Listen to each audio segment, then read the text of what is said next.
Hi, welcome to Republican Roundtable. I'm your host, Jen Zielinski, and we are deep in the 2024 election season. With us tonight are three great Minneapolis candidates. We have Diane Napper, Abby Walters, Ken Smore, and welcome to the show, guys. Thanks for having us. Thank you for having us. Let's get with Diane here. You've been a friend of the show, a host of the show before, but you are running for office. Tell us about yourself. Yeah, so I have lived in South Minneapolis, in the southeast part of Minneapolis, for at least 30 years. I own my home there. I love it. It's a beautiful place. And this year I decided to run for the Minnesota State House. I ran for the Senate in 2020. Thought I'd try the House side this time because I actually had the opportunity to work there for a year, so I know a little bit about how it works. You have that experience and you are ready to take the job. Exactly, yeah. Abby, you're maybe a little bit newer to politics, but Yeah, really definitely. deep into it. Yeah. So I'm Abby Walters. I am running in District 60B. It's kind of a unique district because it's centered around the University of Minnesota campus. So there will be a lot of first-time voters there, which is exciting. And I think we can kind of see maybe a movement of the younger generation from classically more on the leftist side and kind of being more drawn to conservative values. So I'm excited to see what happens there. And you're a student yourself, correct? I graduated recently, Okay. but now I'm a software developer. Great. Yeah, and I love Minnesota. I've lived here all my life, and actually every grandparent, aunt, uncle, and cousin, and I have a lot of cousins, we all live in this state. So, I mean, it really is my home, and every root I have is here. Absolutely. Yeah. Ken, welcome to the show. Thank you. You've been involved in politics for a little bit. For quite a while, behind the scenes, of course, and now I'm stepping out into the spotlight. I am in 59B. I am the downtown east, North Loop swath of North Minneapolis, and a little bit over to northeast on the north side of Abby's district. And yes, I've been a longtime resident of downtown. I've seen a lot of changes. We've been redistricted multiple times. And so at this time, it'll be an interesting new footprint for us. So I'm kind of excited. It'd be a lot of new towers that have been built down there. So it'll be very interesting to see the dynamic of the vote block there this year. Absolutely. You guys all coming from Minneapolis, classically a Democrat stronghold, but I think we're going to see change this year. I would agree with that. Yeah, I mean, there's been definitely a lot going on nationally and, of course, in the state in this past couple of years that I think will trigger people to come out and probably look at somebody different than what they've historically looked at. Yeah, and getting into some of those big issues, the economy. We hear the economy is always that driving issue behind some elections that we've seen in the past. It's probably going to be big this one. Ken, what are you seeing and hearing from voters? A lot of what I'm hearing is issues with the cost of everything. You know, inflation is a big factor. We all know that. That's a national issue. But a lot of the issues within the state are driven by things like new fees that have been enacted on delivery. So, I mean, a lot of the people in my district are that younger generation and they order everything.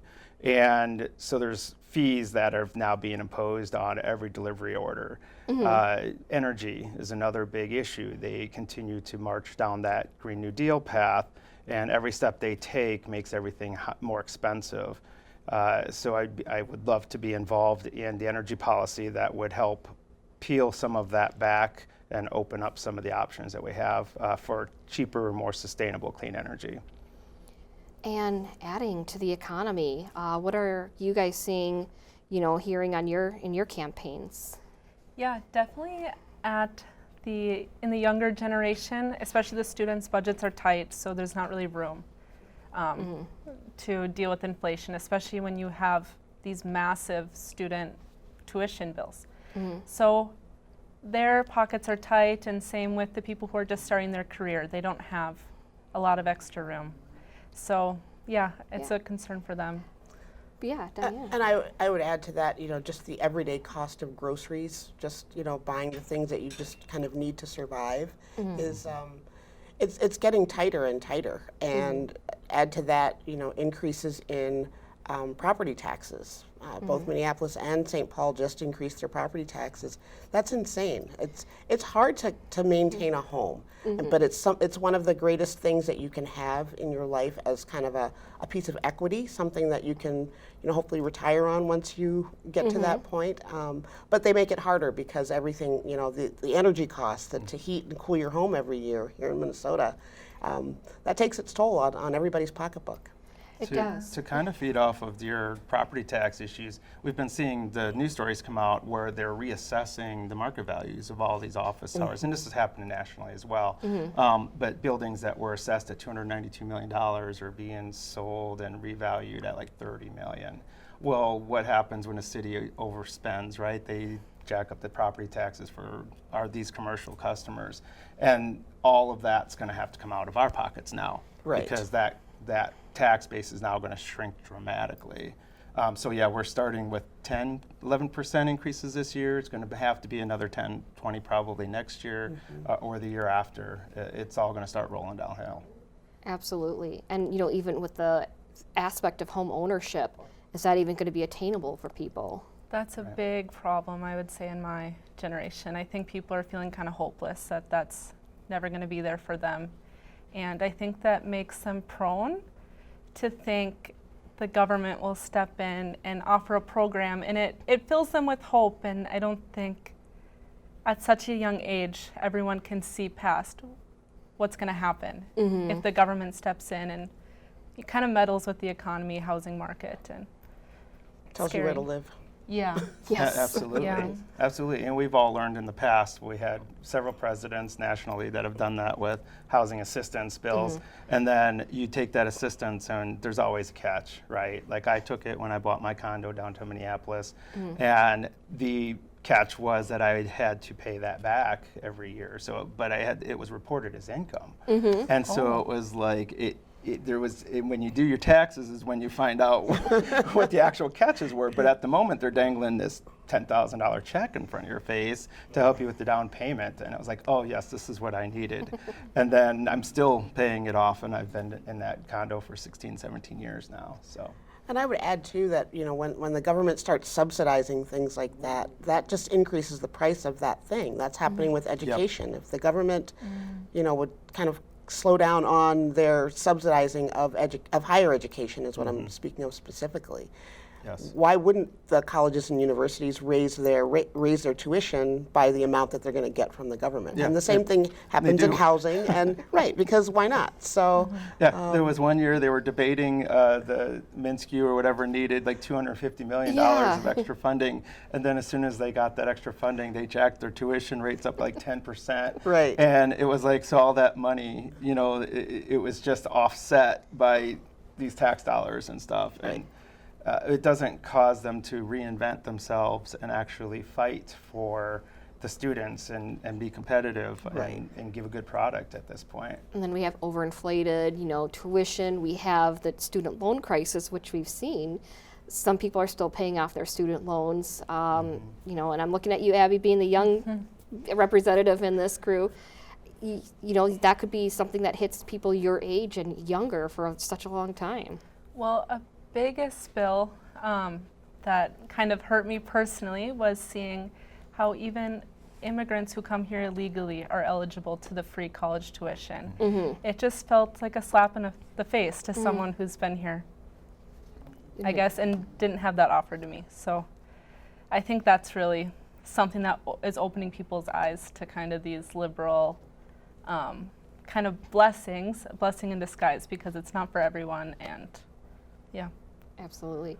And just getting on education, Diane, you talked about it. Is education going to be a big issue in this upcoming election? I think it should be, given the fact that our state has now plummeted to 19th in the nation in education. 19th. And our reading and math scores, I believe it's 60% of our children cannot read at grade level. You would think with our governor being a teacher. You would think that would be different, right? Yes. And so my question is, where's the money going? Because they always talk about we have to fully fund education, we have to fully fund education. Well, they gave education a lot of money this last year, and where's it going? And is it going to help? And how are they going to recognize when it does and when it doesn't? And when they see that it's not helping, when are they going to pivot? How long is it going to take them? And do you guys What have- are the PEs or the PE scores? Because he was a gym teacher. Right. So maybe those have improved. Maybe those, right, His right. expertise maybe helped with that score. Fair. And he takes an education, you know, from what you're hearing from voters in your campaigns. I try not to discuss the education too much in my district. There's not most of the voters don't have, I mean, there are some families there clearly, but a lot of them are kind of blinded to some of these topics. Now I live De La Salle's in my district, so that's a better school than most others. So I feel like they're probably insulated by that, and they don't realize the impact that a lot of these policies are happening in schools across the district and across the city. But I mean, we know that there are changes being implemented for credentialing and licensure of teachers in the state. But it's all for things that aren't your competence in the material. It's all how can you make your student an activist, a social activist of sorts. And you know, there's the hierarchy of, you know, whether it's the environment or DEI or various other things, and that clouds that. And nobody's immune to this. This licensure impacts every school district, every type of school in the state.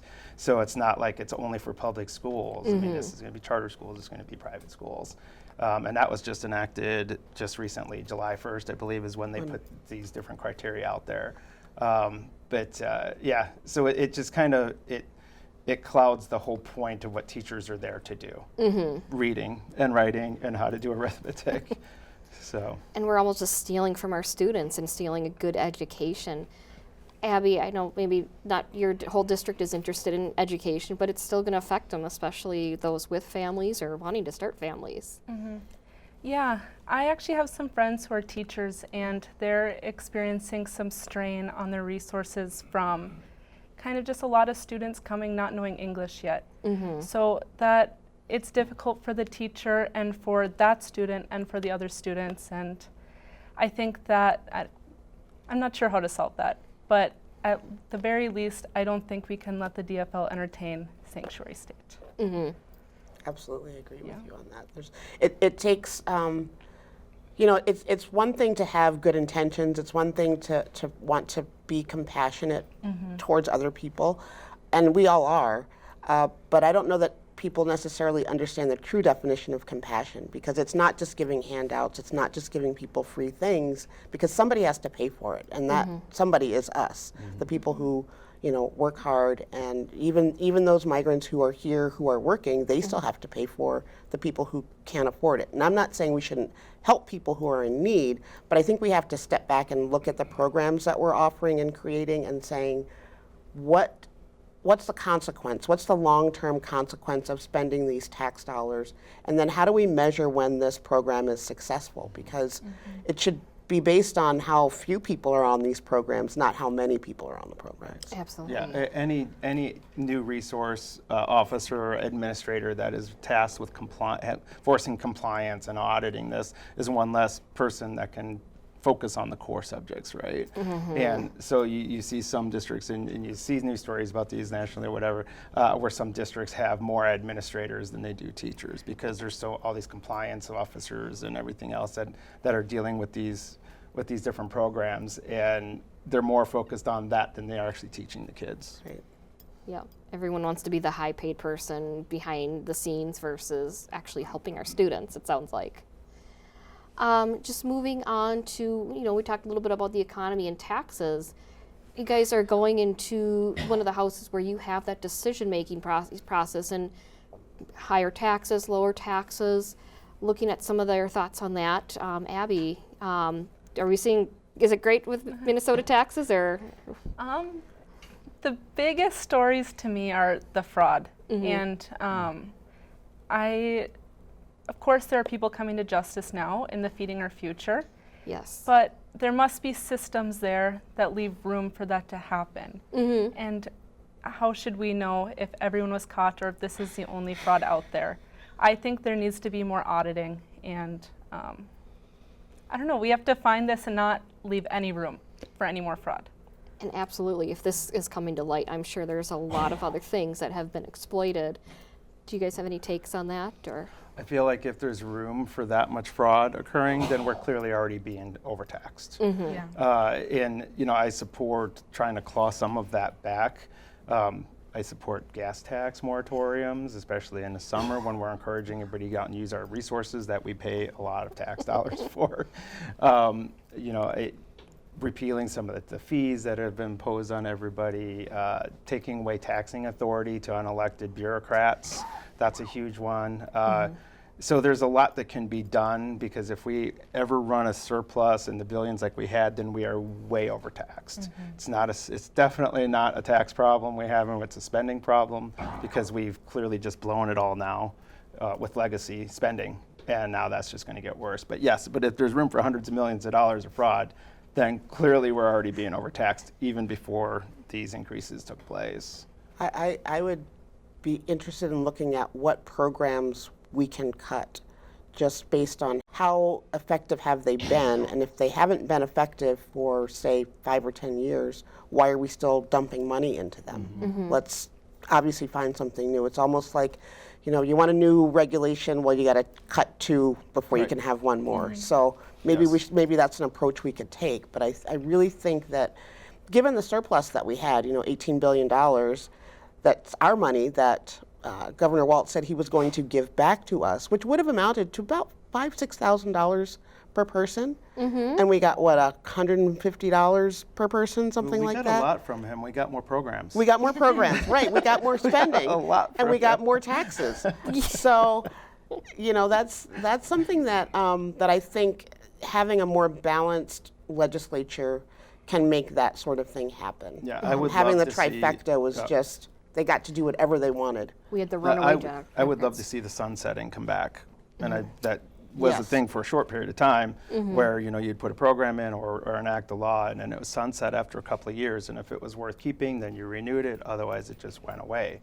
And I feel like a lot of government should be that way. Obviously, you have to have some stability timelines for certain programs, because you want to be able to, you can retain people and make sure that stuff's going to have an infrastructure. But as we've learned, the amount of fraud and stuff like that, there is clearly room to cut stuff. Yes.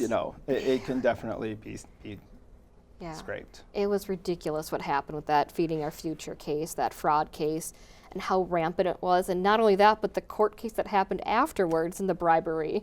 Well, and the remember the daycare scandal before that? Yeah. And Snap, the Medicaid. EBT card for scandals that was going to be even before that. And I mean, it just keeps going.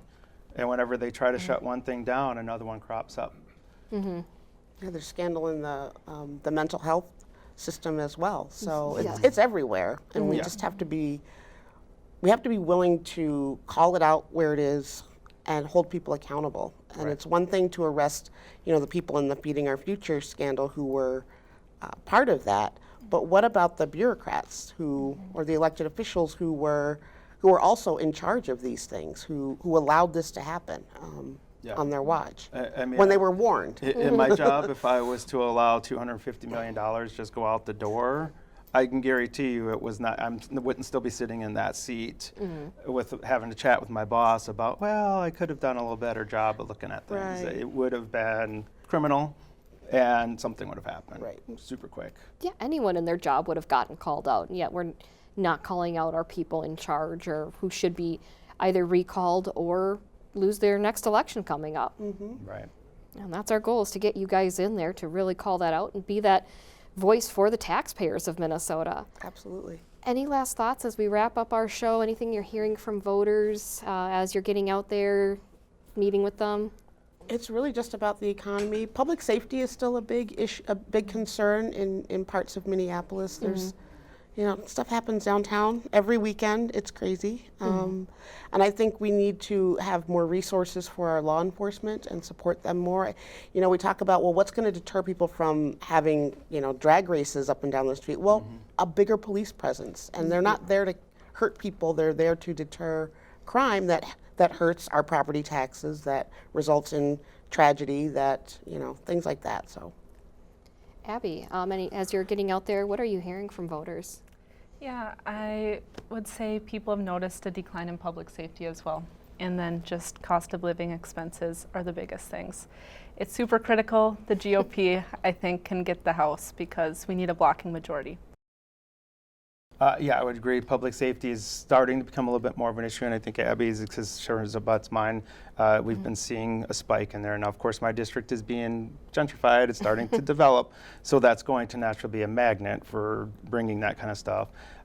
So there's already that, but we have a lot. Then we have the park system that runs the river there, and the parks have been neglected, to be quite honest with you. And we pay all these taxes and stuff for this park system. They've become unsafe. You're getting encampments. You're getting day campers or whatever they want to call them that are hanging out there, and there's nothing that's being done about it. I mean, they claim it's compassion, but it's actually not compassionate to let somebody harm themselves and harm others in that manner. And then, of course, the taxes are becoming an issue. Everybody's renting, which, of course, inflation and energy, everything all impacts how much you're paying in your rent. Property taxes impacts what your landlord charges you as well. So there's just so much. It's just too much, I think. It's a lot to tackle. And you're right, it ties into everything, whether it's energy, whether it's, the economy, whether it's education, it all ties in together. What's going to be affected, what drives people to vote. Yeah, I would say, energy is a big issue, big concern, because that's what helps to drive the economy. So if it costs more to get your groceries from the farm to the table or to the grocery store, then it's going to cost more from the grocery store to your table. So we need to look at alternative ways that we can have better, cleaner sources of energy that are environmentally friendly, that don't. I think these EV mandates are ridiculous. They are, yeah. Interesting little statistic, and I don't know how much time we have left. We have a couple minutes, yeah. But interesting little statistic. So the most recent energy report put out by the Department of Energy showed, they put their progress towards that green initiative, right? Oh, yep. Nuclear energy was one that used to be a couple of years ago, it was at like 28%. Now it's down to 8%. And then, of course, they've supplanted that with solar and wind and those other things.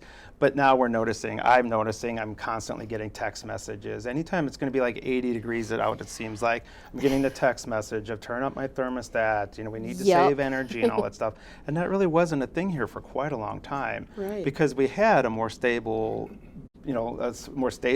energy grid and sources of power.